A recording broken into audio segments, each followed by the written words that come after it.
Enregistrement original fait par Patrick Murray en 99, juste avant la mort de Kubrick. Malheureusement, il a été bâillonné, ce qui a repoussé la publication des révélations sur le faux alunissage de Kubrick jusqu'en 2015. Ok, on s'en fout. C'est à propos d'un film que vous auriez fait? Non, non, ça n'a rien à voir avec un film que j'aurais fait dans le passé. C'est un genre de confession, quelque chose comme ça. Ah, ok, on vous a... ça a été un truc qu'on vous a fait? Ou une saloperie que vous avez fermé les yeux? Non, c'est à propos d'un film que j'ai fait que personne n'est au courant. Il n'a même pas l'idée que c'est moi qui l'ai fait. Ok, ok, je vais voir si je comprends bien. C'est un film que vous auriez fait et personne ne connaît. Personne ne sait. Ok. Vous avez mis votre nom dessus? Je veux dire, à la fin, un générique? Non, non, non, il n'y avait aucun nom dessus. Non, non, il n'y avait pas de nom. Pourquoi? Pourquoi ne pas mettre un générique? Parce que c'est quelque chose qu'on ne peut pas signer, en fait.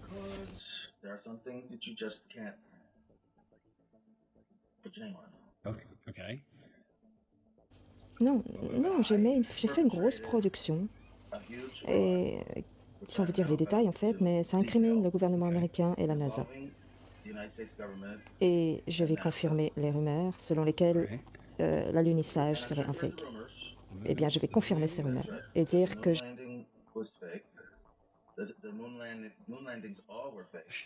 j'ai été celui qui a fait ça. Vous êtes sérieux? Ok. Ça fait un moment que je discute avec vous et je pensais que c'était un joke, une plaisanterie. Non, non, non. Non, c'est pas un joke. Les conspirationnistes, les théoriciens du complot ne se trompent pas à ce sujet-là. Je sais pas, je suis pas au courant de la mort de Paul McCartney, mais ça, oui, c'est vrai. Mais pourquoi? Pourquoi? Pour quelle raison vous avez fait ça? Si vous dites la vérité, pourquoi vous faites ça? Pourquoi vous me le dites maintenant? Parce que je crois que c'est important pour les gens de connaître la vérité. Oui, c'est sûr. Un tel mensonge, un tel complot perpétré contre eux, ils doivent savoir en fait. Ok. Ils sont prêts. Ils ont des soupçons envers le gouvernement. Il est temps de confirmer leurs soupçons, de justifier. Ok. Alors pourquoi maintenant? Je veux dire, ça fait plus de 30 ans. Qu'est-ce qui a pris tant de temps? Si c'est vrai? En fait, c'est une coïncidence, c'est un genre d'évolution personnelle. Voilà, les influences. Mais c'est pour ça que vous avez l'air tellement en colère, vous vous enfoncez. Bah oui, parce que en même temps, j'ai pas bien pris soin de moi, j'ai beaucoup bu et tous ces trucs-là. À cause du stress? Oui, oui, bien sûr, la culpabilité, les conflits intérieurs de toutes sortes. Waouh, vous avez l'air de vous sentir mal par rapport à ça. Oui, je me sens très mal par rapport à ça et je suis fière. En même temps, c'est un conflit terrible. Ouais, parce que vous êtes coupable du plus gros mensonge de tous les temps. Parce que j'ai fait un film, si vous voulez l'appeler comme ça, bien sûr, qui est certainement mon chef-d'œuvre. Et vous ne pouvez même pas en parler à quelqu'un. Bah, eh bien, maintenant, je vous en parle à vous. Oui, mais ce ne sera pas tout de suite. Vous serez mort. Ce sera dans 10 ou 15 ans. Vous ne pouvez pas en parler à Roger Robert. Est-ce que c'est frustrant pour vous? Je dois payer les conséquences des décisions que j'ai prises et il y a de ça plusieurs années et vivre avec. Comme si vous étiez le diable. C'est frustrant, c'est sûr. C'est pour ça que vous êtes tellement puissant à Hollywood, ça explique tout. Oui, pourquoi j'ai autant de liberté, oui, ça fait partie, oui, c'est...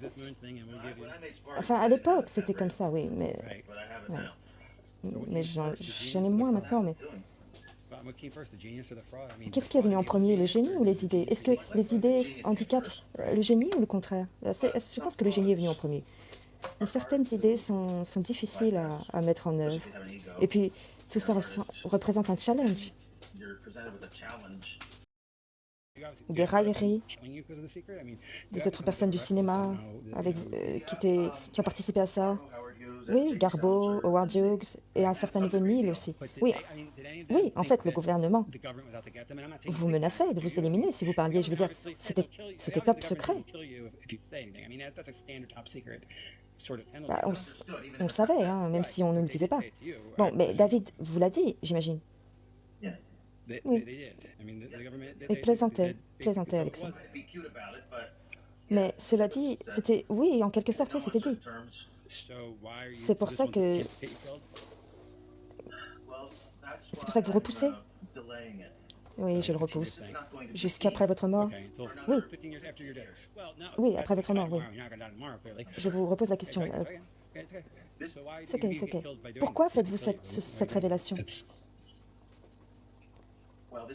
Écoute, ceci ne sera pas visionné avant 15 ans après ma mort, ok? Ok, je comprends mieux maintenant, ok, ça a du sens. Oui. Ça a du sens. Ok. Ça devait être révélé, mais je dois jouer la sécurité pour ma famille. 15 ans, ça me semble suffisant pour être... c'est un bon délai, 15 ans après ma mort. Ok, revenons un peu en arrière. Vous faites cet enregistrement pour soulager Neil Armstrong, et, et vous par la même occasion. Oui, plus ou moins quelquefois, il suffit juste d'un catalyseur, vous savez. Intérieurement, vous savez ce qui est juste ou pas. Je veux dire, ça m'a pris des années afin de savoir si je faisais le bon choix ou en mon âme et conscience. Quelquefois, au long des années, tu ne reconnais même pas les différentes tentations parce que tu es tellement emporté par ton propre ego. Tu as besoin de quelqu'un comme Neil Armstrong et de la distance et du temps afin de réaliser ce que tout ça a fait à ma célébrité, à moi-même, et même l'humanité, même si je suis un humain moi-même. Oui, est-ce que vous vous sentez coupable, même si vous êtes fier de ça et tout ça? Mais oui, je suis dans un éternel conflit. Des fois, je me dis qu'il ne faut pas en parler, mais bon, je m'en rappelle et ce film était mon putain de chef-d'œuvre. Et je crois encore aujourd'hui. Oui, c'est clair. C'est mon putain de chef-d'œuvre, bon Dieu. C'est meilleur que 2001. Mieux que Barry Lyndon, mieux que Les Chemins de la Gloire, ou Doctor Strange aussi. Oui, oui, c'est l'alunissage, oui. Peu importe l'histoire de ce film, c'est l'alunissage. Et est-ce que vous avez participé à la fabrication du plateau des décors et vous avez juste fait le scénario et les lignes directrices? Je veux dire, vous avez tout fait? Apollo 11 et 13? Enfin, je sais pas, vous avez participé à tout ça. Et Neil aussi. Et vous avez tout fait? Eh bien oui, j'ai fait le 11 et le 13, mais pas le 12. Alors pourquoi le 13? Pourquoi le 13 a été un échec? Eh bien, ils m'ont rappelé quand le 12 s'est craché. Comment le 12 s'est craché? Je veux dire les personnages, tout ça. Comment il est tombé? Pourquoi le 12 est tombé? Personne ne regarde de toute façon, personne ne l'a vu, on s'en fout. Faut me le dire maintenant. Ok, je suis désolée. Alors, vous avez fait le 11 et le 13, mais... Parce que Apollo 12 a été un désastre. Je veux dire, les gens s'en foutaient pas mal. Les gens s'en foutaient. C'est pour ça qu'ils ont fait un golf là-bas. Je veux dire, là-bas, ils peuvent même organiser des courses de chevaux. Tout le monde s'en fout. Mais bon, un terrain de golf sur la Lune... T'imagines un terrain de golf sur la Lune? C'était pas mon idée. J'étais pas OK pour ça, OK?